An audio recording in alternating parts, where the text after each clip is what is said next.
बहुतेकांच्या दिनो माझं हा काका बोला. बहुतेकांच्या मोबाईलमध्ये हा रेकॉर्डिंग फॅसिलिटी आहे. अरे हो हो कॉन्व्हर्सेशन चालू असताना हो बरोबर. त्याचा उपयोग तुम्हाला करून घेता येईल. हो मधू हो हे मधू हा हा तुझ्या ह्याच्यामध्ये आहे का हो रेकॉर्डिंग आहे. फॅसिलिटी? केलं, आहे. सुरू चालू केलंय आहे. काका. ना काका तो हो. करतोय ना, त्याच्यामुळे एक फायदा म्हणजे ते आपल्याला त्याचं म्हणजे विश्लेषण जास्तीत जास्त हो. तो रेकॉर्ड करतो, तो रेकॉर्ड टाकतोय ना, त्यामुळे लिंक मिळते आम्हाला सगळ्यांना. हो केलं, सुरू केलं रेकॉर्ड. आणि सगळंच चिंतन श्री गुरुदेव दत्त मुखम करोति वाचनं ते गिरिं यत्कृपा तमं वंदे परमानंद माधव. आपण घोरात कष्टाच्या धर्मे प्रीतीम पर्यंत आलेलो. धर्मे प्रीतीम सन्मतीम देवभक्तीम सत्संगाप्तीम देही भुक्तींचे मुक्तीम भावासक्तीम. तर भावासक्तीम हा एक विषय आपल्याला घ्यायचा आहे. आणि त्याचबरोबर हे घोरात कष्टात स्तोत्र म्हणा किंवा इतरही मोठ्या महाराजांची स्तोत्र अशी आहेत की जशी समुद्राला गंगा मिळताना सहस्रमुखी होते, तसे या स्तोत्रातल्या एकेका शब्दाच्या वेगवेगळे पैलू, वेगवेगळे अर्थ त्यांनी ह्या स्तोत्र समजून घेण्यात आपण पुढे पुढे जातो. त्यामुळे आपण पाहिलं की महाराजांनी घोरात कष्टात मधील जे मुख्य, ज्याच्यात मुख्य मागण्या आहेत, पापम तापम आहे आणि धर्मे प्रीतीम, या दोन्ही मागण्या आहेत. बाकीच्या ह्याच्यात जास्त स्तुती आहे की त्या मागण्या पूर्ण होण्याकरता मागणी कोणाकडे करतोय, ईश्वराचे गुण कोणते तिकडे ऍक्टिव्हेट व्हायला पाहिजेत की जे त्या मागणीला रिस्पॉन्ड करतील, असे बाकीचे हे आहेत. आणि मागण्यातली शेवटची मागणी भावासक्ती आहे. तर तिथपर्यंत आपण जरी आलो असलो, तसं नदीच्या एका प्रवाहाने आपण आलो तरी वेगवेगळे प्रवाहाने आपण तिथपर्यंत येण्याकरता बऱ्याच वेळा आपण काय करतो की पुढे गेल्यावर परत आधीचा थोडासा एखादा ऍस्पेक्ट आपण घेतोय. तर त्यातला एक ऍस्पेक्ट राहिलेला की तो क्लेश जे सांगितले किंवा पापम तापम व्याधी मादिमचे दैन्यम. तर व्याधीमध्येही महाराज एका प्रवचनात सांगतात की भूक, सुधा, तृषा या बेसिक व्याधी आहेत आणि त्याच्या क्षमनार्थ म्हणून भिक्षाऔषध म्हटलं, भिक्षा भेषज सांगितलंय. आणि त्या भिक्षा म्हणून ते औषध असल्यामुळे भिक्षा ही संन्यासालाही अलाउड आहे. संन्यासाला अन्न म्हणून नाहीये भिक्षा, ते क्षुधा या रोगावरचा उपाय म्हणून औषधी म्हणून आहे. तर त्यामुळे वरकरणी आपल्याला या शब्दांचे जे अर्थ माहिती आहेत त्याच्यापेक्षाही खोल गहन अर्थ त्या शब्दांचे दडलेले असतात, जे शास्त्रात वेगवेगळ्या ठिकाणी वेगवेगळी त्याची डेफिनेशन आली असते. आपण जसं क्लेशम क्लेशम आपण लहानपणापासून ऐकतोय, क्लेश होत आहेत, मला तू बोलतोयस त्याचा क्लेश होत आहेत. पण क्लेशचा खरा अर्थ आपण बघितला की ज्याच्या योगे आपण ईश्वरापेक्षा, आत्मतत्वापेक्षा वेगळे होतो त्याला क्लेश म्हणतात. किंवा घोर कष्टातनं संरक्षण कर म्हणतात. आता घोर कष्ट कोणते आहेत? आता हे सगळं मागितलं तरी घोर कष्टात, घोरात कष्टात दुद्धरास मान नमस्ते म्हटलेलं आहे. ते प्रत्येक वेळी जे घोरात कष्टात आहेत, जे घोर कष्ट आपल्या आपल्या जी साधनेत किंवा भक्ती मार्गात आपण जिथे जिथे आहोत तिथे तिथे त्या घोर कष्टाची डेफिनेशन वेगळी आहे. जर साधनेला सुरुवातच नाही तर मला एसी नाहीये, पंखा नाहीये, हे घोर कष्ट आहेत, त्याच्यात नाही वाचवते. थोडं पुढे गेल्यावर घोर कष्ट काय आहेत तर मला अपमान होतो, संभाव वितस्य अपकीर्ती मरणादती रिच्यते म्हणतात. म्हणजे जो ज्याला समाजात सन्मान असतो त्याची अपकीर्ती ही मरणापेक्षाही वाईट धरली आहे. हे दुसऱ्या अध्यायात भगवान सांगतायत, धर्माचा उपदेश करतायत. आणि तोच अर्जुन जसा इव्हॉल्व्ह होतो तसा 18व्या अध्यायात त्याला त्याग सांगितलेला आहे, जो संन्यासाच्याही पुढचा आहे. ते पुढे कधी गीता बघितली तर आपण बघू पुन्हा. पण त्या त्या स्टेजला या अघोर कष्ट कोणते आहेत त्याचा अर्थ प्रत्येकासाठी वेगळा होतो. पण मूळ कष्ट असं आहे, म्हणजे खरा जो घोर कष्ट आहे ते घोर या वनमध्ये भवाटवी म्हटले मोठ्या महाराजांनी. ते भवाटवीमध्ये स्वानुभूती सीता. ती भवाटवी म्हणजे हे भवसागर किंवा भव नावाचं जे अरण्य आहे, हे या अरण्यातच आपण येऊन पडलो, हे घोर कष्ट आहे. त्यातून आपल्याला वाचव इथपासून ती प्रार्थना आहे. आणि इथे भावासक्तीनंतर पण घोरात कष्टात प्रार्थना आहे. ती काय ते बघू आपण भावासक्ती झाल्यावर. पण त्याच्या आधी हे थोडेसे जे विकार आपले आहेत आणि त्याच्यासाठी उपाय काय आहेत. तर ही प्रार्थना हा सर्वात मोठा उपाय आहे. आणि ती प्रार्थना हा सर्वात मोठा उपाय असताना त्याच्यातले जे पापम तापम मध्ये जे जे घालवायला सांगितलंय त्याच्या सगळ्याकरता उपाय हा पुढचा मार्ग आहे. म्हणजे हा सगळा आपण मागच्या वेळी बघितला की घोरात कष्टात या प्रार्थनेतच अगदी पापाची फळं भोगत असलेल्याच्या खालच्या अवस्थेपासून धर्मे प्रीतीपर्यंत आलो. पुण्याला सुरुवात झाली, सन्मती मिळाली म्हणजे निष्काम कर्माला सुरुवात झाली, संतांची कृपा झाली, मग भक्ती म्हणजे भक्ती मुक्ती आणि मग भावासक्ती असा तो पूर्ण प्रवासासाठी ती प्रार्थना आहे. तर त्याच्यात धर्म जो आहे, धर्म या एकाच शब्दाला फार मोठा अर्थ आहे. तर त्यातला थोडासा आपण एक्सपांड केला तर जी पापम तापम मधले जे आहेत त्याच्यातले जे उपाय आहेत ते धर्मात आलेले आहेत. त्याला थोडंसं टच आत्ता आपण करू की जसं आपण पाहिलं की लोभ जे आहे, लोभो लाभेन वर्धते म्हणून सांगितले. तर लोभावर दान हे साधन सांगितलेलं आहे. तसं दैन्य आहे, दैन्य घालवण्यासाठी ईश्वर प्रार्थना हे साधन आहे, संत संगती हे साधन आहे. त्याच्यानंतर गिल्ट जी आहे, गिल्ट ही पण दैन्याचाच एक प्रकार आहे. माझ्याकडनं चुकलं ही गिल्ट झाली, पण ती जी गिल्ट झाली ती गिल्ट न राहता पश्चातापात जर कन्वर्ट झाली तर हा दोष माझ्याकडनं झालेला आहे हे महाराजांनी सांगितलं की मोठ्या सभेत सांगता आलं पाहिजे. गुण जर आपला सगळ्यांना सांगितला, पुण्य सगळ्यांना सांगितलं तर ते पुण्य जातं, पुण्य खर्ची पडतं. तसं पाप झालेलं पण सगळ्यांच्यात कबूल केलं, विशेषतः जे पंडित आहेत किंवा जे श्रेष्ठ साधक आहेत किंवा सद्गुरू आहेत त्यांच्यासमोर जर चुकीच्या झालेल्या कर्माची कबुली दिली आणि माफी मागितली तर त्या गिल्ट मधनं आपण बाहेर येतो. आणि त्याच्याकरताच रसज्ञावशा हे स्तोत्र त्याच्याकरता आहे. ते काय मी पापी हे सांगण्याकरता नाहीये, ते अशा करता आहे की आत्तापर्यंत माझ्याकडनं हे झालेलं आहे. पण शेवटी सांगितलेलं ऋषिकेशमेवांग मनक्काय जातम हरे ज्ञानतो विश्वसाक्षी. म्हणजे जे काय पाप पुण्य झालंय त्याचं साक्षी तू आहेस आणि माझ्या इंद्रियांचा स्वामी तू आहेस, त्यामुळे तू सगळं जाणतोस, ही सगळी जबाबदारी तुझ्यावर आहे. तर हे जे आहेत हे ते उपाय सगळे हा धर्माचा भाग आहे. हे सगळे उपाय ती देवभक्तीम जी सांगितले तो उपासना मार्ग ही खरा तर धर्माचाच भाग आहे. पण इथे धर्मे प्रीतीम आणि देवभक्तीम वेगळं का सांगितलं? कारण धर्मातही काही कर्मकांड जे आहेत त्याच्यात त्या कर्माकडे लक्ष देणं ही सुरुवातीला आवश्यक आहे.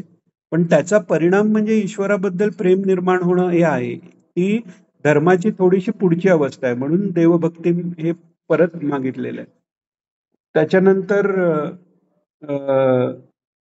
जे दान जे सांगितलेलं आहे की दानानी आपलं लोभ हा दोष जातो, हे तर सांगितलेलं आहे. पण सर्वश्रेष्ठ दान जे सांगितले ते दंडच त्यागा.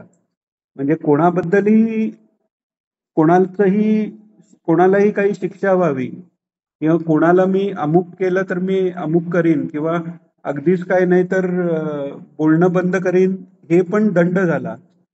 तर बोलणं बंद स्वतः शांत होण्याकरता केलं तर गोष्ट वेगळी आहे, पण दुसऱ्याला शिक्षा होण्याकरता केलं तर तोही एका प्रकारचा दंड आहे. तर दंड त्याग हा हे सर्वात मोठं दान सांगितलेलं आहे. म्हणजे ज्या उपायाने लोभ जाईल त्या उपायाने क्रोधही जाईल आणि क्रोध कामात क्रोधोबीजायते. त्यामुळे काम कामावर जर विजय मिळवला किंवा कामाचे जर कमी झालं तर क्रोधही कमी होतं. काम कमी होण्यासाठी पुन्हा ईश्वर भक्ती हे साधन सांगितलेले आहे. भागवतातल्या रासलीला रास पंचाध्यायी जर पठण अर्थपूर्वक आणि प्रेमाने झालं तर त्याची फलश्रुती दिलेली आहे की त्यांनी कामनिवृत्ती होते म्हणून.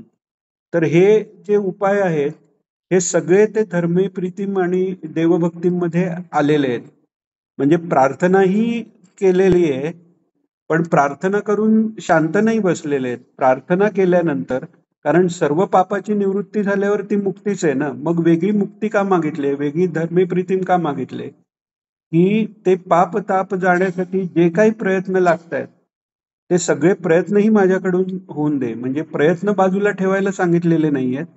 ते प्रयत्न हाच धर्म आहे. धर्म हे एक आपल्या जे बंधनात आहेत तिथून मुक्तीपर्यंत जाताना त्यांची कामनांचीही पूर्ती होईल आणि ती धर्माच्या चौकटीत राहून कामनांची पूर्ती करता करता त्या कामना कमी होत जाऊन त्याग वाढत जाईल आणि त्याग वाढत गेला तर ते शेवटी भावासक्तीपर्यंत पोचतील. हा सगळा तो क्रम आहे. आपण क्लेश पाहिले म्हणजे मुख्य प्रार्थना आहे क्लेश हरींसु कीर्ते आहे आणि भीतीम क्लेशन तो महाराष्ट्रत्वदन. क्लेश आशुहर म्हणतात, ताबडतोब घालवून टाका. तर ते क्लेश आपण पाहिले. क्लेश कोणते तर अज्ञान आहे, अस्मिता आहे, राग द्वेष आणि अभिनिवेश. आता यांच्या कॉम्बिनेशननी आपल्या साधनेत अंतराय येतात. आपण म्हणू की हे रागद्वेष अज्ञान वगैरे माझं बाकीच्या वेळी मी रागावतो किंवा हे करतो पण मी एकदा साधनेला बसलो किंवा हे तेव्हा मग मला कोणाबद्दलही राग नसतो. पण तेव्हा जरी कोणाबरोबर राग नसला तरी आधी जे पंचक्लेशांनी आपल्या ज्या वृत्ती बनतायत, जे संस्कार होत आहेत त्यांनी आपल्या साधनेत काही अंतराय येतात. तर ते अंतराय हेच ताप आहेत खरे आपल्याला किंवा ते अंतराय हे क्लेशाचंच रूप आहे जे साधनेच्या आड येतं. तर तेही अंतराय ह्यातनं दूर व्हावेत अशी ती प्रार्थना आहे. तर ते अंतराय कोणते तर म्हणजे योगसूत्रात आलेलं आहे की व्याधी नाट्य संशय प्रमादालस्य विरती भ्रांती दर्शन अलब्ध भूमिकत्व अनवस्थितत्वानी चित्तवेक्षेपास तेंतराया. म्हणजे चित्त जे भगवंतावर लागलेलं आहे. आपण 12व्या अध्यायातला 8वा श्लोक बघितला. भगवान सांगतात की मय्येव मना आधस्व मयी बुद्धी निवेश आहे. म्हणजे माझ्यातच मन ठेव, माझ्यातच बुद्धी इन्व्हेस्ट कर. निवेश म्हणजे त्याच्यात मिसळून टाक किंवा त्याच्यात एकरूप करून टाक. तर त्याच्यात जी विघ्न येतात ती विघ्न ते अंतर आहे. आपण विघ्नहर्ता गणेश म्हणतो किंवा जे सगळ्या संकटाचा नाश करणाराही गणेश म्हणतो. तर ती विघ्न म्हणजे ही विघ्न आहे. तर ही विघ्न ही जावीत ही त्याच्यात अंतर्भूत प्रार्थना आलेली आहे. तर पहिलं विघ्न हे व्याधी आहे. आपण तोतापुरींचं उदाहरण घेतलं. साक्षात्कारी ब्रह्मज्ञानी महात्मा आहे पण समाधीतनं खाली आल्यावर पोटदुखी आहे ती त्यांनाही सहन होईना एवढं व्याधींचं आहे. त्यामुळे ते व्याधीहर पण मागितलेलं आहे. दुसरं अंतर आहे स्थान्य. म्हणजे स्थान्य म्हणजे एक इनर्शिया आपण इंग्लिशमध्ये म्हणतो की साधन म्हणजे मनाने इच्छा आहे पण करावंसच वाटत नाही. म्हणजे हा आळस एक्झॅक्टली नाहीये. हा मनातच करू नये अशी बुद्धी आले.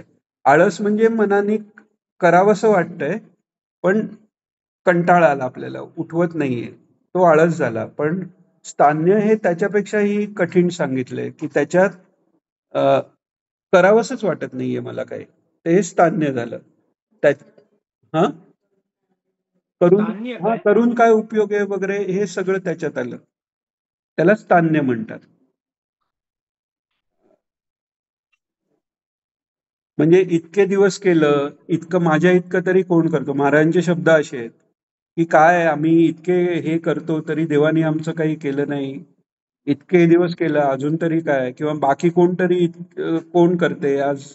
नाही एखाद दिवस केलं नाही तर काय? तर हे सगळे अंतराय जे आहेत त्यातलं न करण्याची जी वृत्ती येते ते स्थान्य झालं. स्थान्यानंतर पुढचं येतं ते अ, अ, संशय आहे, संदेह. आता तो संशय ही तसं म्हटलं तरी ज्ञानाची पुढली भूमिका आहे.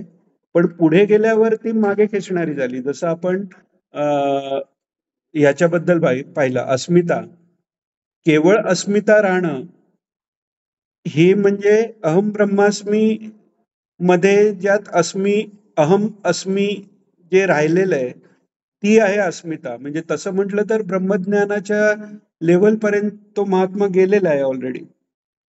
पण वासुदेव सर्व म्हणजे तिथे मी गेला ह्या अवस्थेला ती मागे त्याच्या मानाने तो दोष धरलेला आहे. तर तसं संशयानी सुरुवात होते, पण संशयानी सुरुवात तो संशय पिंड पॉझिटिव्ह डायरेक्शनने नेला तर तो त्याच्या पुढच्या भूमिकेपर्यंत जातो, नाहीतर तो पुढे गेलेलाही मागे नेतो. भगवान गीतेत सांगतात संशयात्मा विनश्यती. ज्ञान कोणाला होतं? ज्ञानाचे उपाय काय सांगतात भगवान? तद्विद्धी प्रणिपातेन परिप्रश्नेन सेवया उपदेक्षन्ति तज्ज्ञानम ज्ञानिनस्तत्वदर्शिना. हे आपण पाहिलं मागेही, की प्रणिपात करून त्यांना परिप्रश्न करणं म्हणजे त्यांनी सांगितलेलं किंवा जे वेदांनी सांगितलेलं आहे, सद्ग्रंथात आलेलं आहे त्याच्याबद्दल पुन्हा त्याच्यावर काही प्रश्न करणं याला परिप्रश्न म्हणतात. आणि सेवा. तर सेवा स्मरणम पण झालं आणि सेवा म्हणजे त्यांना हे परिप्रश्न करणं ही त्यांची सेवा आहे. हे तर झालं.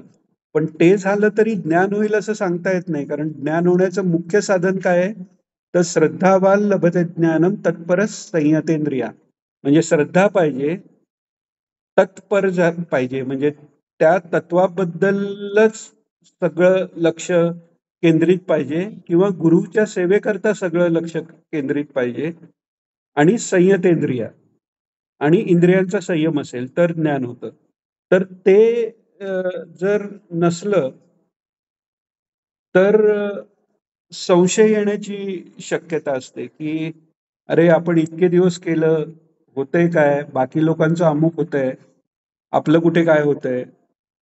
मग त्या संशयात ईश्वराच्या दयाळुत्वावर संशय किंवा सर्व सामर्थ्याबद्दल संशयही निर्माण होतो. म्हणजे दीपकाला जेव्हा भगवान विष्णू म्हणतात काहीही मागून घे, तर ते आधी म्हणतात माझे गुरु द्यायला समर्थ आहेत. तरी आग्रह केल्यावर म्हणतो गुरूंना विचारतो. तर गुरु म्हणतात काय माझ्या सेवेचा कंटाळा आला काय? का परत येऊन सांगतो की गुरु म्हणतात की सेवेचा म्हणजे त्यांची काही इच्छा नाही तर माझीही काही इच्छा नाही. म्हणजे गुरुवाक्यावर इतका विश्वास आहे. अनुभव तर काहीच नाही. गुरूंचाही गुरु म्हणून काही अनुभव नाहीये. त्रासच आहे 21 वर्ष. ते वाटेल तसं बोलतायत.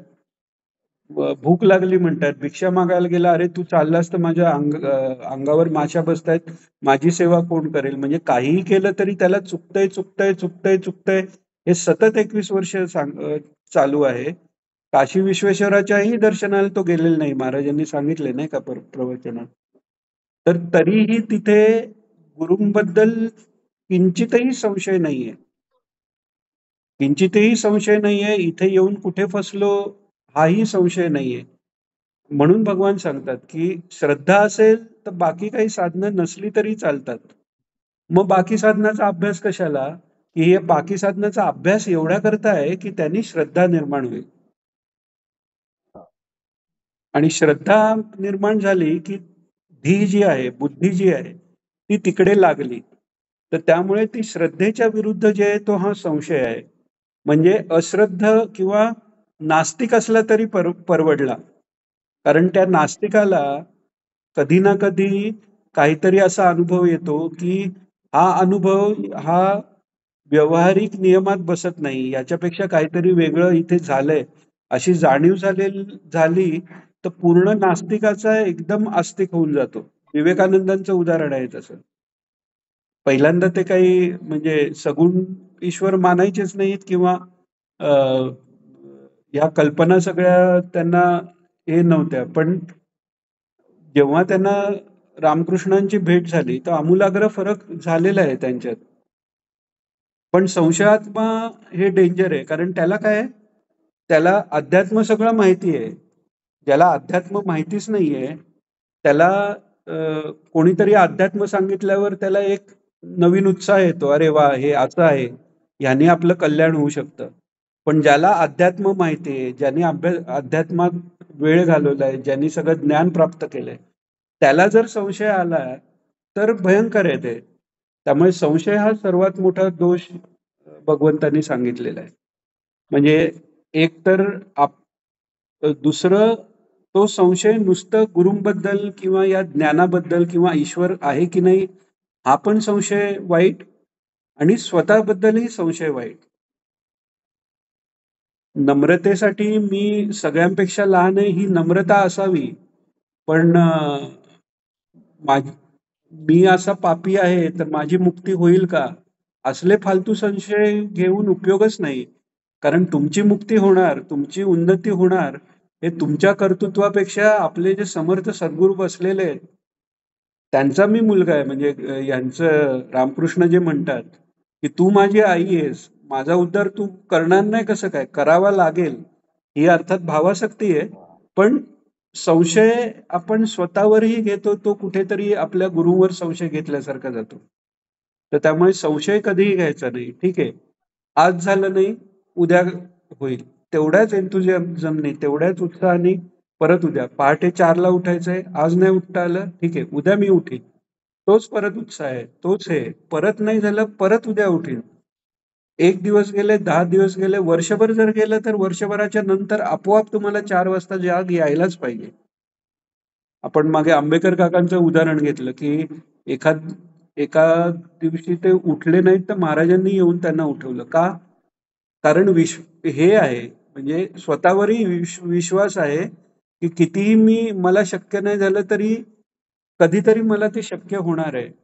जे महाराजांनी आपलं रामकृष्णांनी अजून एक गोष्ट सांगितली. 2 भक्त तपश्चर्या करत बसलेले असतात. नारद मुनी तिथनं येतात, तर तो पहिल्या भक्ताच्या इथे ते म्हणतात की मला मुक्ती कधी मिळेल, तर हे म्हणतात 10 जन्माने.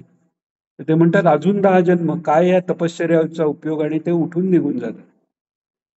मग पुढच्या ह्याच्याकडे जातात, त्याला विचारतात, ते पण तेच म्हणतात कधी मुक्ती होईल, ते म्हणतात 10,000 जन्मानंतर. तर ते आनंदाने नाचायला लागतात. म्हणजे आता लिमिटेड जन्म झाले, 84 लक्ष योनी नाही राहिले, आता फक्त 10,000च राहिले. तर हा जो उत्साह आहे तो केव्हा येतो, जो संशय गेल्यानंतर येतो. कारण त्यांना कुठेतरी माहितीये कितीही अडचणी आल्या, कितीही आपण पडलो तरी आपण उभे राहणार आहोत, कारण आपले गुरु आपल्याला परत उभे करणार आहेत. तर असा संशय जो आहे, आणि जे घोर कष्ट आहेत त्याच्यातलं सर्वात मोठा कष्ट जो अज्ञान आहे, त्या अज्ञानानेच संशय येतो ना. जर ज्ञान सतत असलं, सगळीकडे परमात्मा दिसतोय, तर संशय येईलच कशाला. तर त्यामुळे क्लेश जेव्हा जातात तेव्हा हे विकारही सगळे जाणार आहेत.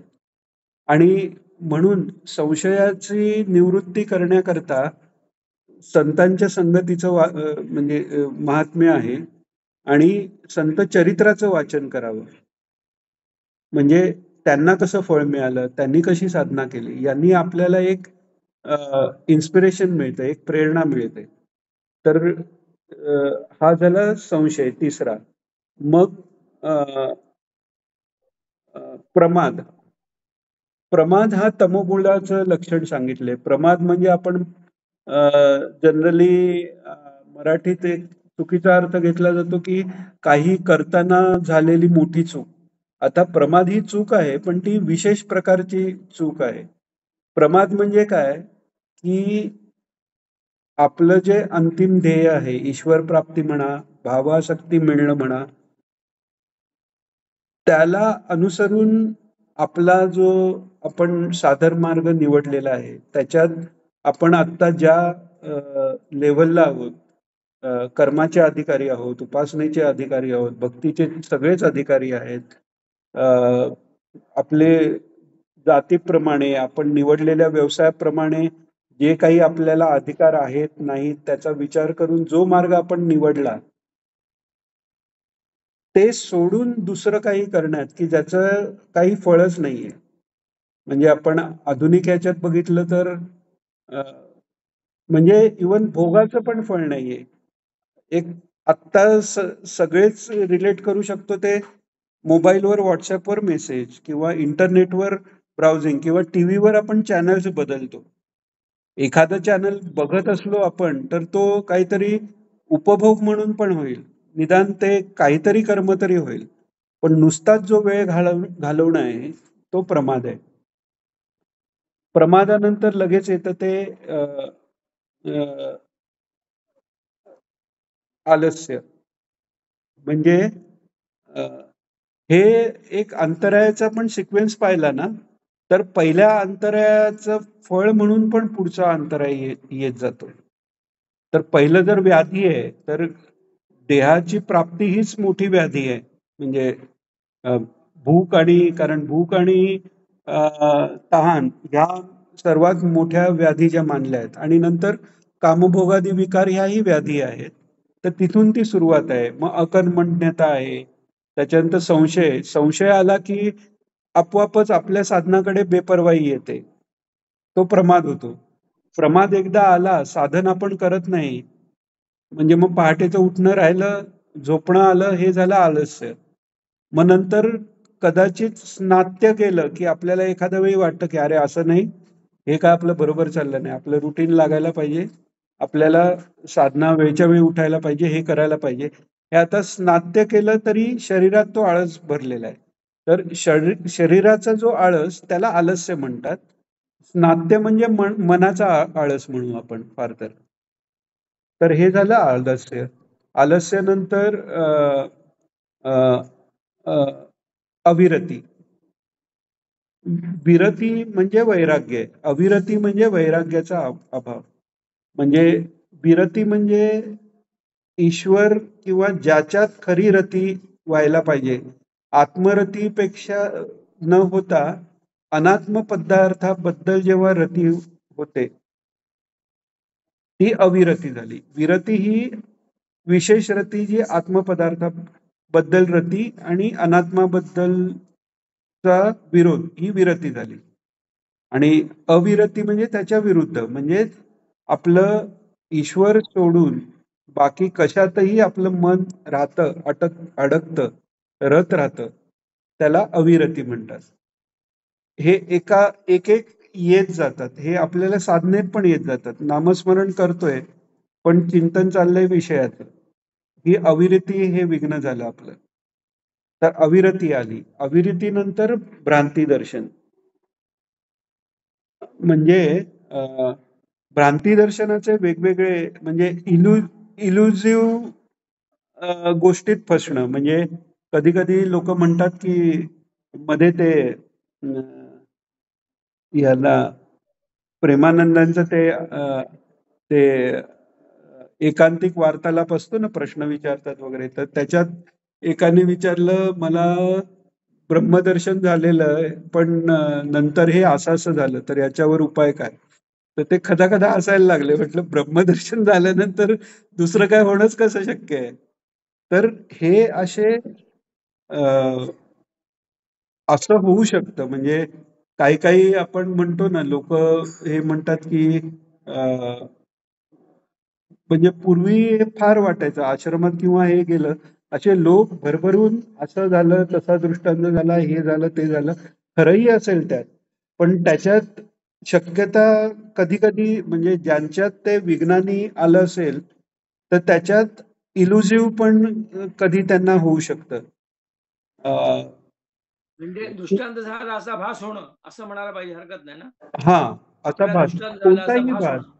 ते एक तसं हा. म्हणजे तसा भास, किंवा आपलं जे काय होतंय त्यांनी स्वतःचीच अवस्था फार वरची झाली असं वाटणं. वरती जायचं हा. समजणं. म्हणजे कोणतीही भ्रांती आहे, आणि हे भ्रांती दर्शन वेगवेगळ्या लेवलला आहे.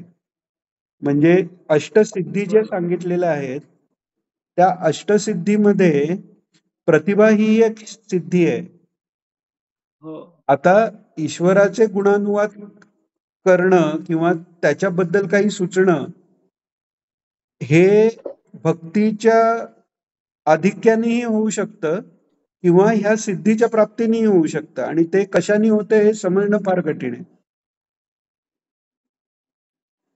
बरं.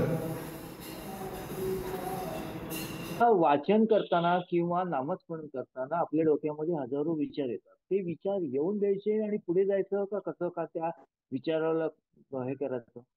आपण जर वाचन करत असू तर वाचनाकडे जास्त फोकस करायचं, ते विचार येऊन न देण्याचा प्रयत्न करायचा.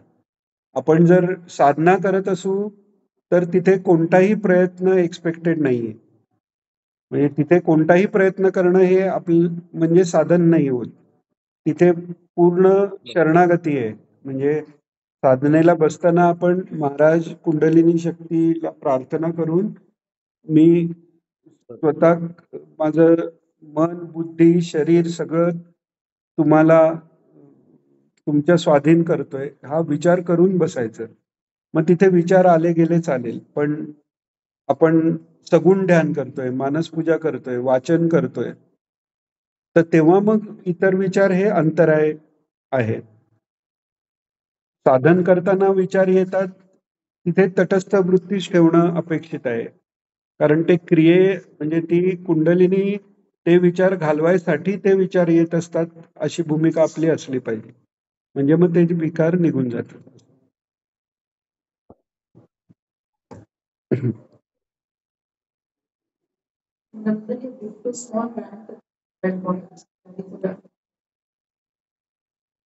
हा, आता हे अंतराय जे आहेत ते एका सिक्वेन्सनी येत आहेत. बिग टू स्मॉल पेक्षा एक सिक्वेन्स आहे. म्हणजे पहिल्यांदा आपण शरीर मिळालं हीच व्याधी आहे. त्याच्यानंतर सेकंड एकदा व्याधी आहे मनात, म्हणजे भूक लागलेली असताना, तसंच कामक्रोधाधिक ह्या पण एका प्रकारच्या व्याधीच आहेत. ते मनात असताना आपले साधना होऊ शकत नाही, म्हणजे त्या व्याधी झाल्या. मग काय येतं, साधना होत नाही म्हणजे अकर्मण्यता येते. अशा त्या स्टेप वाईज सिक्वेन्शियल आहेत थोड्याशा, पण नेहमी त्या सिक्वेन्शियल येतील अशा नाही. म्हणजे एखाद वेळी आळसच येईल किंवा एखाद वेळी व्याधीच येईल. म्हणजे ऍक्च्युअली फिजिकल व्याधी जेव्हा असेल, म्हणजे ताप आलाय म्हणा किंवा कोणता रोग झालाय म्हणा, तर त्यामुळे अशा त्या सिक्वेन्शियल आहेत. पण व्यवहारात एक व्याधी संपली मग पुढची आली अशी नाही, त्या रॅन्डमली वर खाली येऊ शकतात. तसंच आपल्या साधनेतल्या अवस्थेप्रमाणे त्याची रूप बदलत जातात, तसं स्टेजेस प्रमाणे. बरोबर, व्याधी, बरोबर, अगदी बरोबर. हा, तर कुठपर्यंत आपण आलो, अविरती झाली. अविरतीनंतर भ्रांती दर्शन चालू होतं आपलं. तर भ्रांती दर्शनात अजून एक उदाहरण द्यायचं म्हणजे महाराजांनी भागवतात सांगितलेलं आहे की वैकुंठात सगळेच विष्णू रूप आहेत. स्वरूपता म्हणजे सलोकता नंतर स्वरूपता ज्यांना मिळालेली आहेत असे बरेचसे तिकडे आहेत. ते भगवानांसारखेच दिसतात, त्यामुळे सगळे विष्णुदूत आहेत, ते भगवंतासारखेच दिसतात. तर महाराजांनी प्रवचनात सांगितलंय, मग ओळखायचं कसं? सगळं रूप जसंच्या तसं आहे, फक्त भगवंतांच्याच गळ्यात तो कौस्तुभमणी आहे, बाकींच्या गळ्यात तो कौस्तुभमणी नाहीये. म्हणजे दिसण्यात जराही फरक नाहीये. त्यामुळे कदाचित एखाद्या विष्णुदूताचं दर्शन झालं आणि जर हा मानून बसला की आता भगवंताचं दर्शन झालं, आता मला काही करायला नको, आणि स्वैराचाराला सुरुवात झाली, तर तेही भ्रांती दर्शन आहे. म्हणजे हे झालं भ्रांती दर्शन. म्हणजे हा, काय काय ऐकून आलं, मोठ्याने विचार. श्रीवत्स लांछनाबद्दल सांगितलं नाहीये, पण बहुतेक ते पण नसेल त्या ह्याच्यात, म्हणजे फक्त विष्णूंना असेल. पण महाराजांनी सांगताना फक्त कौस्तुभमणी सांगितलंय. म्हणजे कदाचित ते श्रीवत्स लांछन पण घेऊन कोणी आला तरी कौस्तुभमणी आहे की नाही तो चेक करायचं, आयडेंटिटी दाखवायची, कशावरून तुम्ही आहात. हा, तर भ्रांती दर्शन म्हणजे किंवा एक बऱ्याच वेळा असं हे पाहिलं की महाराजांच्या समोर ना बरेच जण साधनेतले अनुभव सांगायचे, तर कधीही महाराजांनी त्याला एनकरेज केलेलं पाहिलेलं नाही. खरंय. म्हणजे एक तर असं की माझा एक रूममेट होता याच्यात वारण्याला, तर त्याला महाराजांची दीक्षा व्हायच्या आधीच म्हणजे त्याला तो स्वतःच्याच मनाने काही साधना करायचा आणि त्याला अनाहत नाद ऐकू यायचा. तर तो माझ्याबरोबर वाडीला आलेला महाराजांच्या दर्शनाला, त्याला दीक्षा घ्यायची इच्छा होती. तर तेव्हा त्यांनी सांगितलं असा नाद ऐकू येतो. तिथेच लक्ष देऊन बसायचं, एवढं बोलून संपवलं महाराजांनी. वा वा चांगलंय वगैरे काही नाही. कधीही ते कोणताही अनुभवाला एंटरटेन कधीच त्यांनी केलेलं नाही.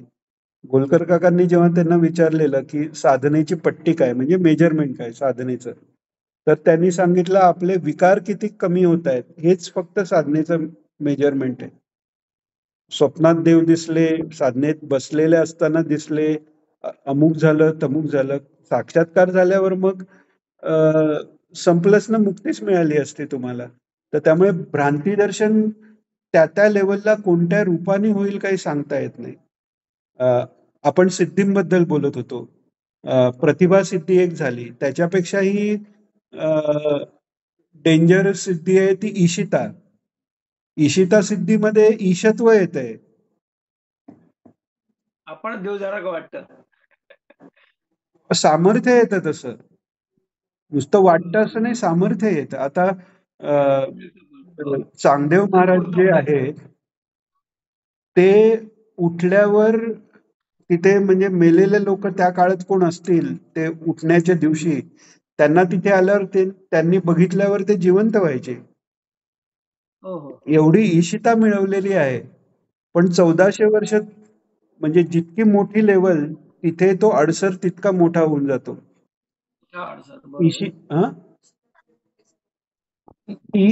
ईश म्हणजे जो संकल्पानी त्याला जे करता येतं तो ईश्वर जो आहे, म्हणजे ईक्षण मात्र तो सगळं पृथ्वी किंवा विश्व तयार करतो तो ईश्वर, आणि सगळ्यांना कंट्रोल करू शकतो. म्हणजे उत्पत्ती स्थिती नाशाची शक्ती त्याच्यात येते, इतकं होतं. हिरण्यकशिपूनी पण ठरवलेलं नाही का, ब्रह्मदेवाच्या सृष्टीत जे पाप आहे त्याला मी पुण्य ठरवीन, कारण ती सिद्धी प्राप्त करण्याचा त्याचा प्रयत्न होता ईशिता.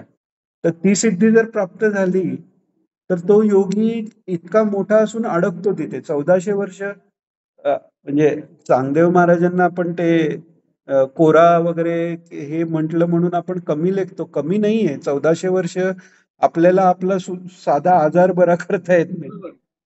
ते 1400 वर्ष आयुष्य, आणि 1400 वर्षानंतर पण वाघावर बसून येत आहेत आणि म्हणजे पिळदार हा, तर ही पण काही साधी गोष्ट नाहीये. पण तिथे अडकलं गेलं कारण भ्रांती दर्शन आहे तिथे. आणि अजून काय, जर पूर्वीचं काही प्रारब्ध असेल तर बाकी सगळे नाहीये. साधन व्यवस्थित चालू आहे, अनुष्ठान व्यवस्थित चालू आहे, ईश्वराकडे लक्ष आहे, पण जो अंतिम अनुभव याचा समाधीचा तो काही येत नाही.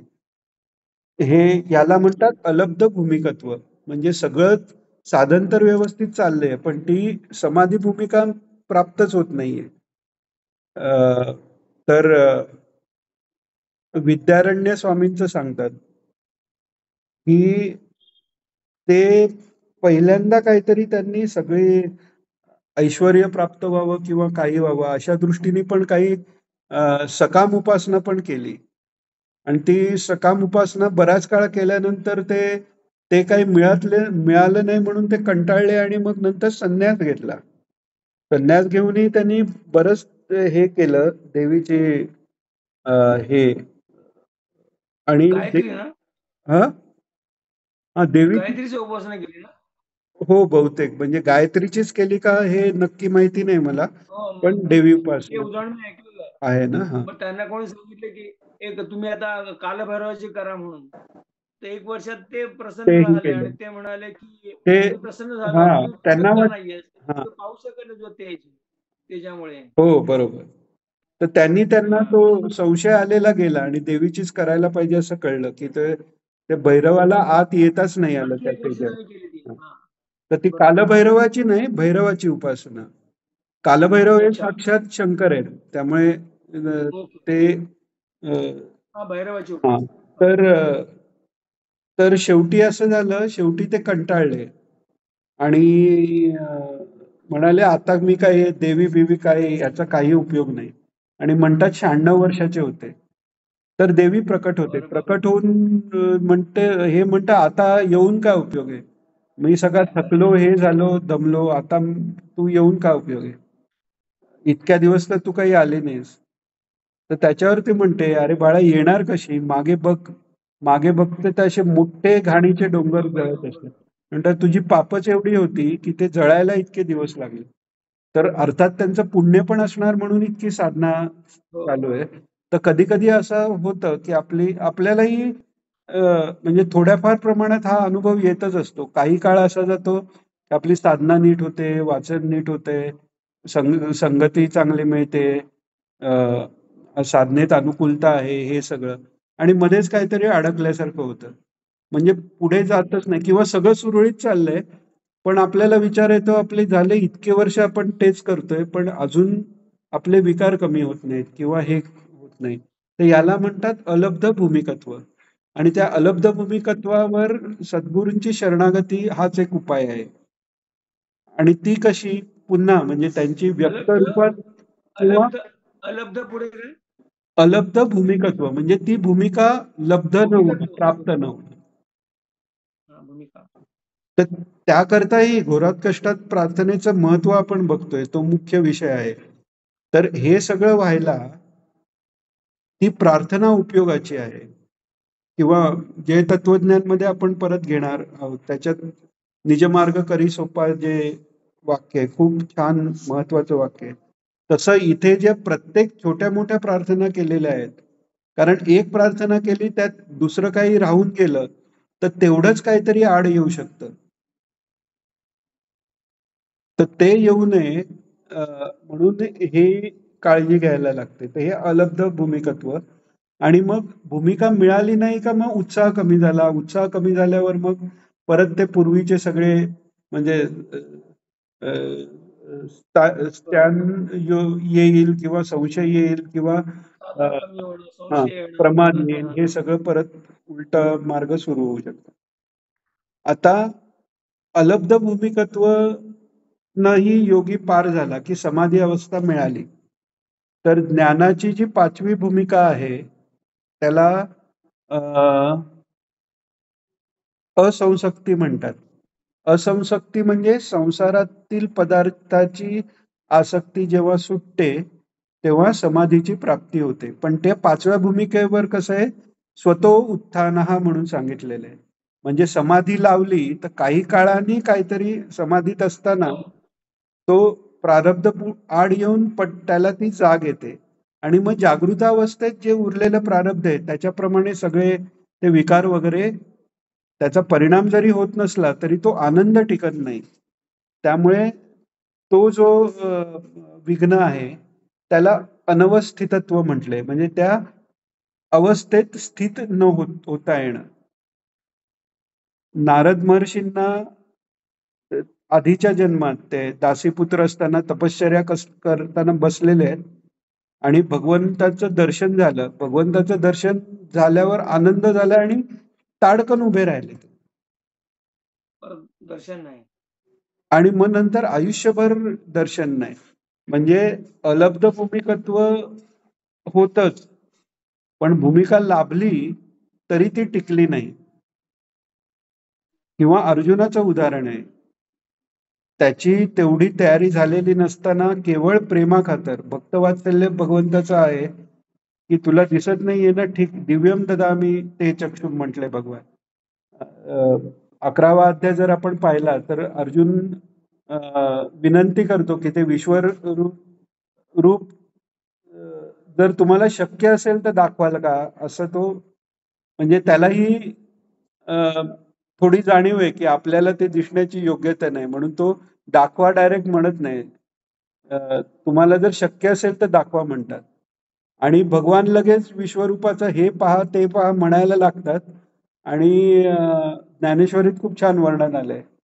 इथे काय अर्जुनाचा चेहरा बदललेला दिसत नाही, तिथे प्रश्नचिन्ह आहे. मग ते म्हणतात की मग मी तुला दिव्यम ददामी ते चक्षुम. मग ते म्हणतात की तुला मी दिव्य दृष्टी देते.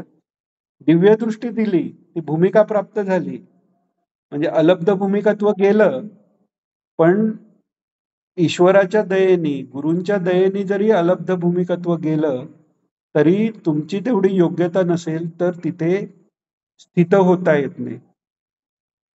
तो घाबरला आणि म्हणाला, ते तुमचं ते चतुर्भुज रूप आहे ते सौम्य रूपच मला दाखवा म्हणाला तो. आता ही अर्जुनासारख्याची एवढा मोठा, ज्याला 16व्या अध्यायात भगवान म्हणालेले आहेत की ही सगळी दैवी संपदा तू सांगितली ती सगळी तुझ्यात आहे, असा इतका अधिकारी अर्जुन असतानाही त्याची ही अवस्था आहे. मग आता हे आपण का वाचायचं, तर आपल्या दृष्टीने विचार करताना कसं आहे की साधनेला बसलं तर साधना होते किंवा साधना होत नाही असा आपल्याला अनुभव होतच असते ती, पण आतून तो आनंदाची अनुभूती, सगळ्या शरीरात तो आनंद किंवा आपल्या सुषमनेमधनं तो झरझर वर जातोय म्हणा, शरीरात प्रसन्नता येते, मन प्रसन्न होतंय, शांत होतंय, हे काहीच जे वाटत नाही. म्हणजे गुरूंनी तर दिलंय, कुंडलिनी जागृत होण्याकरता लोक जन्मनी जन्म घालवतात, तर आपली योग्यता नसताना जरी गुरूंनी दिलं तरी प्रत्येक वेळी बसल्यावर साधना का होत नाही, तर त्याचं कारण हेच आहे, अलब्ध भूमिकत्व त्या भूमिकेसाठी पण आहे ते. आणि साधनेला बसलं, काहीतरी फोन वाजला, लक्ष तिथे गेलं किंवा कोणीतरी हाक मारली, ओ द्यायला लागली, परत येऊन बसलो, परत काही साधना होत नाही. म्हणजे साधना, ध्यान लागणं किंवा बैठक लागणं, जे आपल्या मार्गातल्या भाषेत बोलायचं झालं, बैठक लागणं हेही ग्रांटेड धरून चालत नाही, आणि बैठक लागल्यावरती तशीच खूप काळ राहील हेही ग्रांटेड धरून चालत नाही. कारण आणि ते जाण्यासाठी म्हणून आपल्याला ह्या म्हणजे पापमहर, तापमहर या सगळ्या प्रार्थनांची गरज आहे.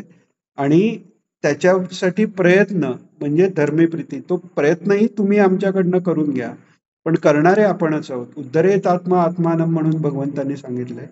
तर तो प्रयत्न हाच धर्म आहे, तो प्रयत्नच भक्ती आहे. भावासक्ती जी आहे तिथे प्रयत्न सुटला, तिथे केवळ प्रेम आहे आणि प्रेमाच्या लीला. तर अनवस्थितत्व हे झालं. हे 9 अंतराय विक्षेप म्हणून सांगितलेले आहेत, मूळ स्थितीपासून आपल्याला बाजूला नेणारे आहेत. आणि हे विक्षेप चित्तात असणं हेच आपलं घोर संकट आहे, त्यांचा तुम्ही नाश करा हे सांगितलेलं आहे.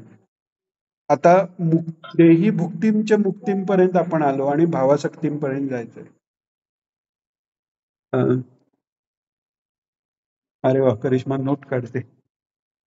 तर भावासक्ती, मुक्ती आणि भावासक्ती. आता भावासक्ती हा खरा तर आपल्या 9 झाले का? 9 अंतराय झाले. 8 अलब्ध भूमिकत्व आणि 9 हे ना अनवस्थितत्व. अनवस्थितत्व. ओके, 9 आहे, अनवस्थितत्व 9 आहे, काहीतरी रिपीट झालं असेल, चेक करूया आपण. 9 अनवस्थितत्व. मी परत एकदा सांगतो, तो श्लोक जर आपण लक्षात ठेवला तरी हरकत नाही. व्याधिस्त्यान संशय प्रमादालस्य अविरती भ्रांती दर्शन अलब्ध भूमिकत्व अनवस्थितत्वानी चित्तविक्षेपास तेंतराया. हे चित्तविक्षेप म्हणजेच अंतराय आहे. हा, हो, स्नात्य सांगितलं ना. स्त्यान, मी मगाशी चुकीचा उच्चार केला असेल. स्त्यान आहे, स्नात्य नाही, स्त्यान. दुसरा अंतर आहे. तर हे अंतराय जावे. अंतराय हे शब्दाप्रमाणे ईश्वरापासून अंतर आणणारे, म्हणजे हेच त्या क्लेशाच्याच परम्युटेशन आणि कॉम्बिनेशननी होणारे हे अंतराय आहेत. तर हे सगळे जावेत. क्लेश हारीन सुकीर्ते असं करून शब्दांमध्ये सांगतो, ऐकलं का? हा एकदा रिपीट करतो पुन्हा.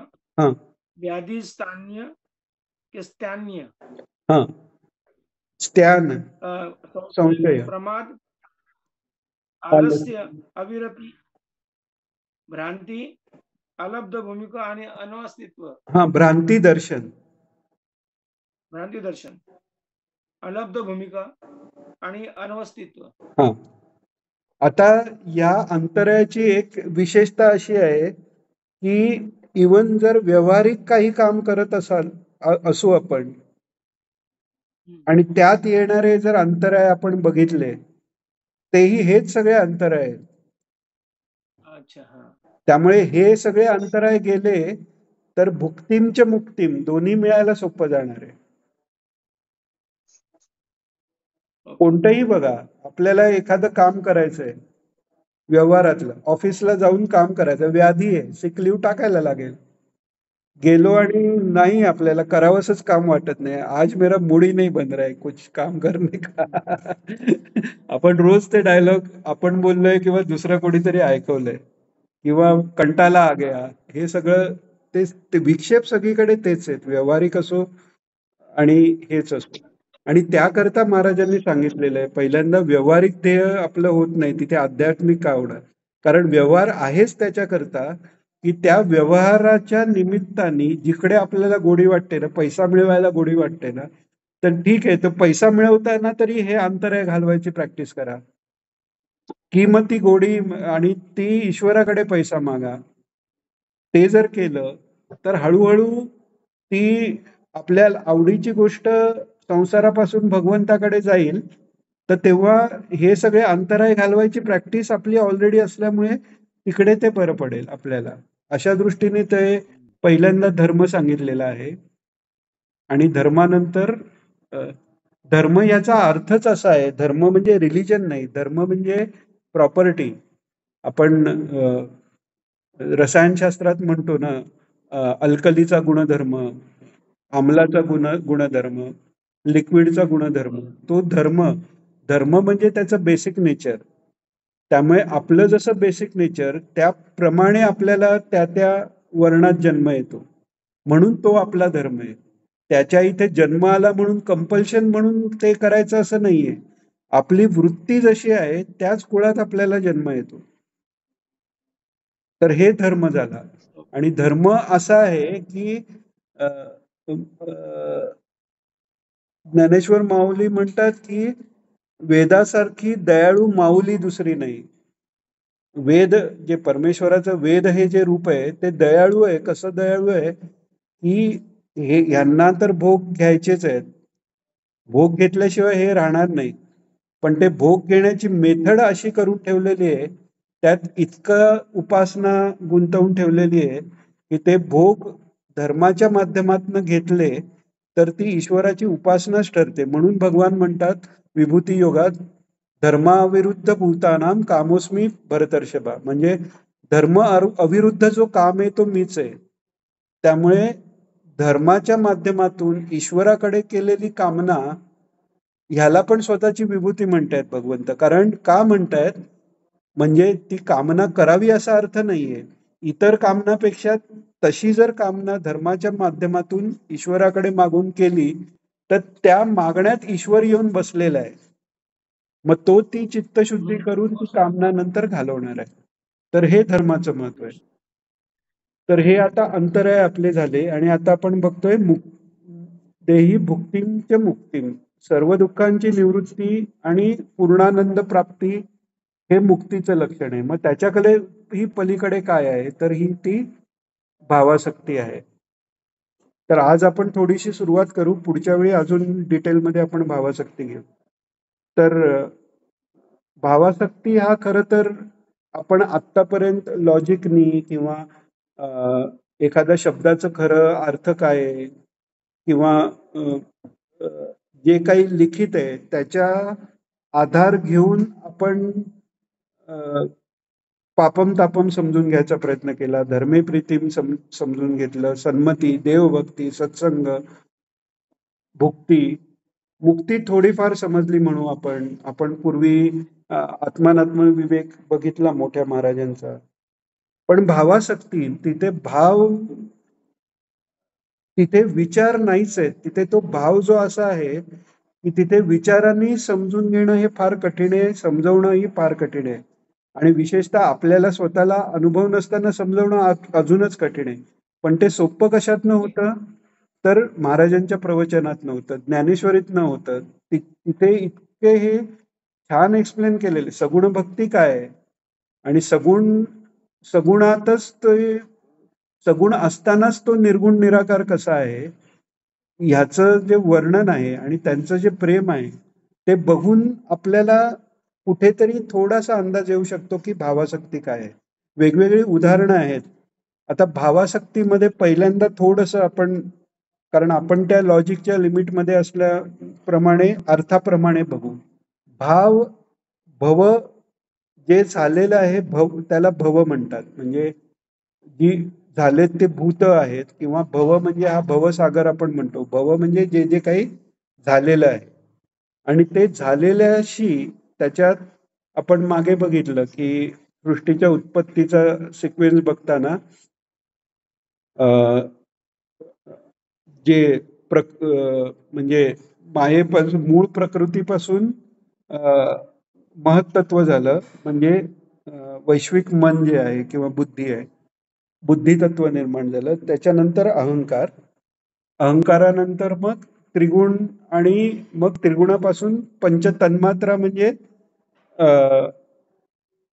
पंचमहाभूतांचे जे विषय आहेत ते पहिले तयार झाले. शब्द, स्पर्श, रूप, रस, गंध. आणि त्या शब्द, स्पर्श, रूप, रसगंध स्थूल रूप म्हणजे पंचमहाभूत निर्माण झाली आणि मग पंचीकरण झालं. तर त्या ज्या तन्मात्रा आहेत, तर ते जे विषय आहेत तर ते ज्ञानेंद्रियांनी आपण समजून घेतो. आणि त्याच्याही पलीकडे जी खास मनुष्याला जी देणगी मिळालेली आहे, थोडीफार प्राण्यातही आहे ती, पण मनुष्याला विशेष करून मिळालेली आहे, ती मन किंवा अंतःकरणाचा जो विशालत्व आहे, जिथे विचार करण्याची आणि भावनेची जी कपॅसिटी आहे ती फक्त मनुष्यात आहे. आता ईश्वर हा भावपदार्थाच्या पेक्षा पलीकडचा आहे, कारण तो काही तयार झालेला नाही. पण त्याचबरोबर सुहृदः सर्व भूतानाम किंवा भक्तवत्सल तो आहे आणि तो भावाचा भुकेला आहे. देव भावाचा भुकेला आहे. इथूनच भक्ती मार्गाला सुरुवात आहे. तर तो भाव म्हणजे जे आपला भाव कुठे असतो, इव्हन आपण व्यवहारात म्हणतो याचा भाव काय. आता सोन्याचा भाव काय म्हणजे आपण त्याच्यावर किती भाव ठेवतो, ते आपल्याला किती आवडतं, जास्त आवडेल त्या गोष्टीचा भाव जास्त ना. त्यामुळे भाव हे एखाद्या गोष्टीबद्दल आपल्या मनात असलेली भावना जी आहे तो भाव जर ईश्वराकडे लागला आणि तो इतका लागला की त्या भावात स्वतःचाही विसर पडला की ती भाव अवस्था होते, भावासक्ती होते. आता ती कशी प्राप्त व्हायची, तर भावासक्ती ही प्राप्त व्हायला हा सगळा मार्ग चालून यायला पाहिजे. बऱ्याच वेळा आपण म्हणतो ईश्वराला भोळा भाव लागतो, हे पुस्तकं कशाला वाचायची किंवा हे कसं करायचं. अरे तुम्हाला समजा एखाद्या मुलीवर प्रेम असेल तर तिने पाठवलेली पत्र वाचता की नाही, 10 वेळा, 15 वेळा, 20 वेळा. आयुष्यभर जपून ठेवतो आपण. आपल्या लग्नातला सूट जपून ठेवतो, साडी जपून ठेवतो, हे जे सगळं करतो ज्याच्यावर म्हणजे प्रेम पुन्हा वाटेल ते पुन्हा सगळं पुन्हा जपून पुन्हा ठेवतो, आपण नीट ठेवतो. तिथे आपल्याला रिपिटेशनचा कंटाळा येत नाही.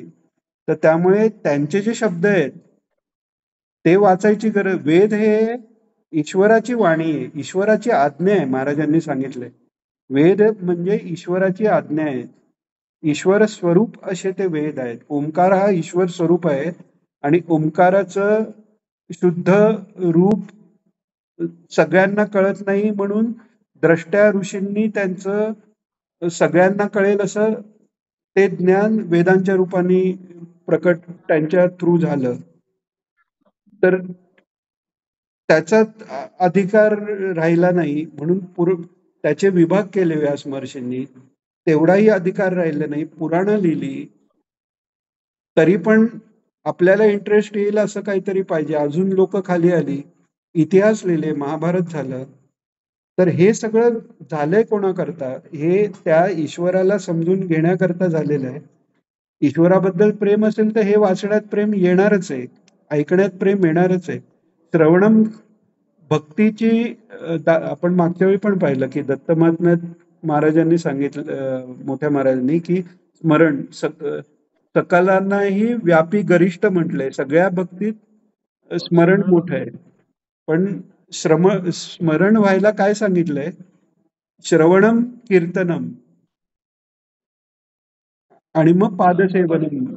तर श्रवण आणि कीर्तन हे झाल्याशिवाय तुमचं स्मरण पण होणार नाही आणि ते प्रेम झाल्याशिवाय सेवा कशी होईल? ईश्वराबद्दल प्रेम व्हायला श्रवण आणि कीर्तन हे फार महत्वाचं सांगितलेलं आहे. आपण ऐकायचं आपल्या हो, स्मरणाशिवाय आपण होणारच नाही. तर तसं आहे म्हणून ते वाचायची गरज आहे. तर भावासक्ती बद्दल म्हणताना तर 5-6 मिनिटं राहिली. पण तो जो तन्मात्रा आहे त्यातनं जर आपण विषयाचा अनुभव घेतो तसा भावाच्या पलीकडे असलेला ईश्वरही भावग्राह्य क्लेशहारींसु कीर्ते आहे तो.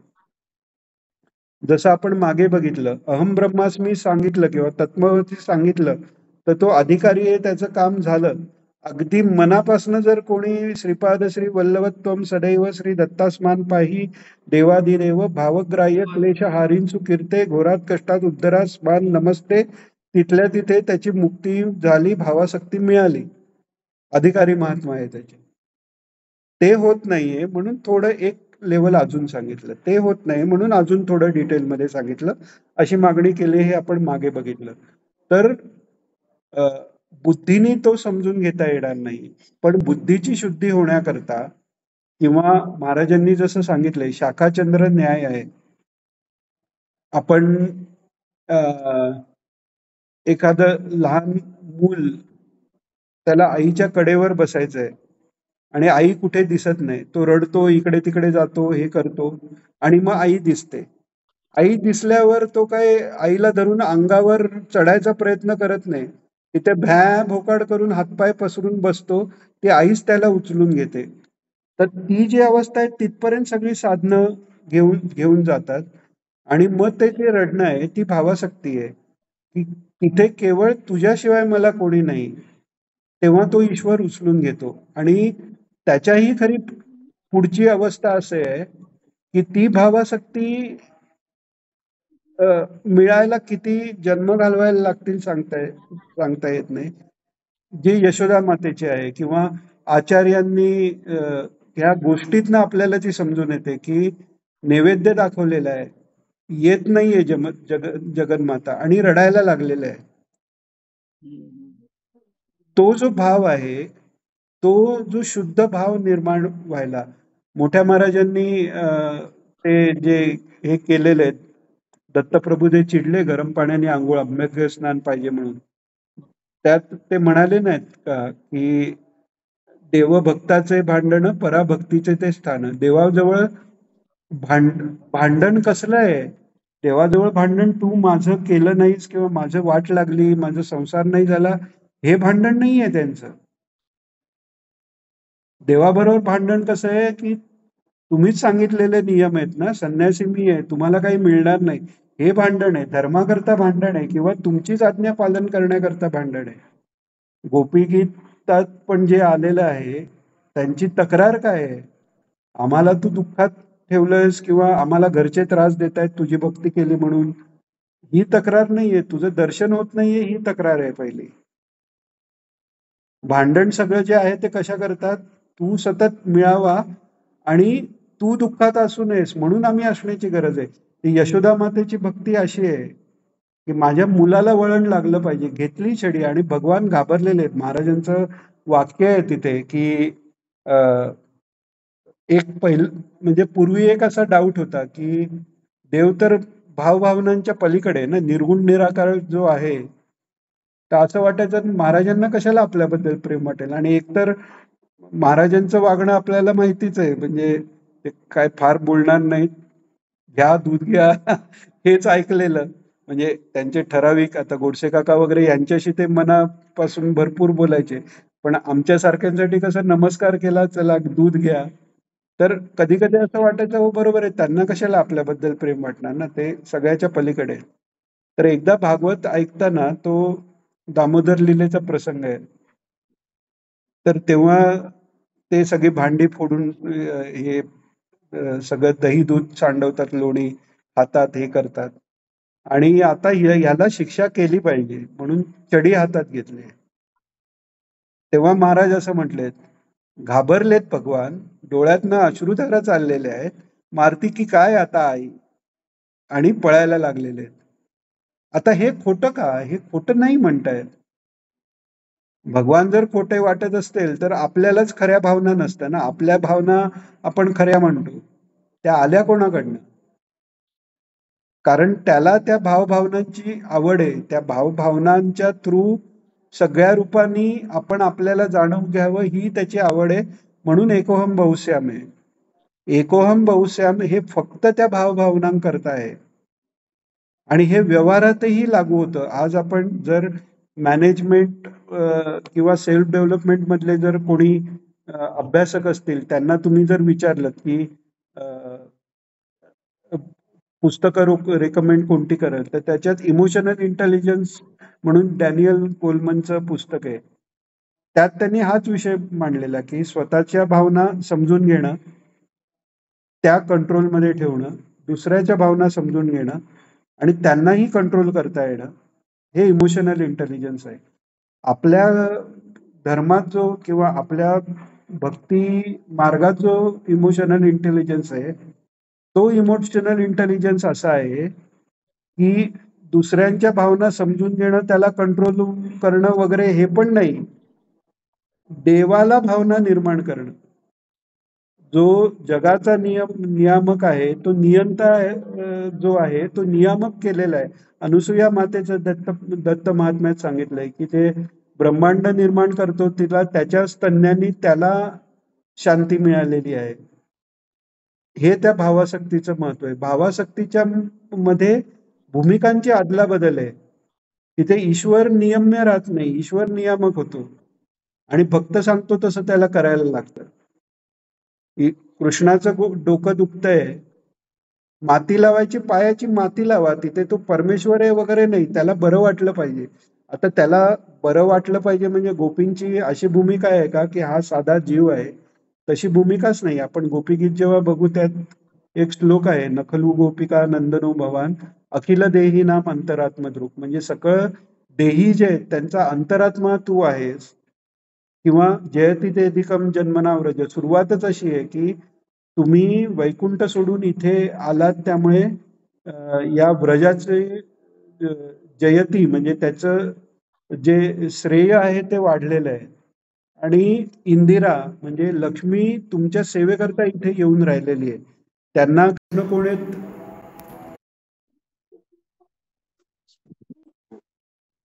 थोडस हा आपण विषय हे करू आणि मग थांबू, म्हणजे तो फ्लो मध्ये जेवढं आहे तेवढं घेऊन हो. तर हा जो भाव आहे, आता पुढच्या वेळी आपण ते हे बघू की हा भाव आणायचा कसा. आता सर्वात गुड न्यूज अशी आहे की वेदाचं जे कर्मकांड आहे त्याच्यात अधिकारी अनधिकारी सगळं सांगितलेलं आहे. अधिकार जरी असला आता मुंज झाली म्हणजे वेदाचा अधिकार आला, पण ते शौच सांभाळणं, तर वेदाचा अभ्यास करणं हे सगळं होणं फार कठीण आहे. म्हणजे त्या मार्गात वेगवेगळ्या स्टेज आहेत. भक्ती मार्गात असं आहे की शेवटची भावासक्ती आहे, तर तो भाव आत्ता आपण 1 मिनिटाकरता तरी ठेवू शकतो आणि तिथे अधिकाराचं बंधन नाहीये आपल्याला. म्हणजे अधिकार नाही असं नाही, ती भावासक्ती तेव्हा जी निर्माण होणारी आहे, तर आपण व्यवहारात तो भाव आपल्याला आपल्या वेगवेगळ्या रिलेशनमध्ये आपलं म्हणजे आई वडिलांबद्दल, पत्नीबद्दल, मुलांबद्दल, भावंडाबद्दल, खास मित्रांबद्दल कुठे ना कुठेतरी उत्कट भाव म्हणजे काय हे आपल्याला समजलेलं असतं. तर तोच ईश्वराबद्दल लावणं हा त्याच्यावर एक उपाय आहे. ती भावासक्ती पहिल्यापासून त्याची थोडा वेळ का होईना आपल्याला प्रॅक्टिस करता येते. आता ते आपण डिटेलमध्ये आपण पुढच्या वेळी पाहू. आज आपण इथेच थांबूया. कोणाला काही विचारायचंय त्याच्यापूर्वी, थांबायच्या पूर्वी, आतापर्यंत जे झालं त्याच्याबद्दल? नाही सुंदर झालं आज. हा मस्त आलं. आजचं फार चांगलं झालं. छान झालं. पूर्ण महाराजांची झालं आता ना. हो हा भावा क्रिया पूर्ण झाली, प्रार्थना पूर्ण झाली आपली. हा भावासक्ती बोला, राहिलंय अजून आणि श्लोक पंचकम एतद्देव राहिलंय आपलं. हो, हो, बरोबर. भावासक्तीची सुरुवात झाली, लोक तर पुढच्या वेळी भावासक्ती आणि श्लोक पंचकम एतद्देव संपूर्ण करू आणि मग जय तत्वज्ञान निदान घेऊ. त्याच्यानंतर मग रसज्ञावशा घेऊ. भावासक्तीचा म्हणजे मार्ग कळायला लागला आता थोडासा. ही सुरुवात झाली. आता आपण अजून म्हणजे त्यातली काही उदाहरणं, कारण हे कसं आहे, हे नुसतं सांगून समजणारं नाही. मध्ये नाही कळणार. वसुधाताईंनी फोन केलेला रामकृष्ण आपलं म्हणत होते पहिले की मागच्या जसे रामकृष्ण म्हणाले की देवीचे म्हणजे तिच्यासाठी रडा म्हणून, हो तेव्हा तुम्हाला तिथे दर्शन हो होईल. तसा भाग आहे हा. हो. आणि त्याच्यासाठी ही जी संतचरित्र आहेत ना, ते आपण वाचतो, ते व्हिज्युअलाइज जर केलं ना, तर आपलेही जेव्हा डोळे पाणवतात, ती भावासक्तीचं तो कुठेतरी बीज आहे ते. त्यांनी म्हटलं त्यावेळेला हो की जेव्हा तुम्हाला नामस्मरण हो करताना रडू येईल, पण डोळ्यातून पाणी येईल, तेव्हा तुमच्यात भाव यायला लागला हो. असं म्हणता येईल. मोठ्या महाराजांनी तर भावना आहे. म्हटलंय की नोहे वाचा सद्गतीत, म्हणजे जर हो, तुमची हा, वाचा हा. सद्गतीत झाली नाही, अंगावर तर तुला रोमांच आले नाही, तर ती कीर्तन समज येईल भक्ती कसं. उपयोगाचीच नाहीये. तर त्यामुळे याचा अर्थ एक आहे की जर मनापासून कीर्तन भक्ती जर घडली तर भावासक्ती मिळू शकते. बरोबर. म्हणजे ईश्वराची चरित्र ऐकावीत, ईश्वराची चरित्र सांगावीत, ईश्वराची चरित्र डिस्कस करावीत, मनन करावं त्याचं. मनन करावं. एकट्याने करावं, सगळ्यांनी मिळून करावं. सगळ्यांनी बाकी साधना आहे, आपण बैठक एकट्याने करावी, पण हे जे आहे त्याच्यात सगळ्यात अंतर्यामी असलेल्या परमेश्वराचा आशीर्वाद जेव्हा आपल्याला कोणाकडनं तरी काही कथा ऐकायला मिळते किंवा आपण कोणाला तरी सांगतो, त्यात जो परस्पर आनंद होतो तो अंतरात्मा आशीर्वाद देत असतो. जेव्हा समजा आता हे जे काही सांगितलं यातलं जर तुला काहीतरी आवडलं त्यातनं आनंद झाला, त्याचा अर्थ तुझ्या अंतर्यामी असलेल्या भगवंतानी मला तो आशीर्वाद दिलेला आहे.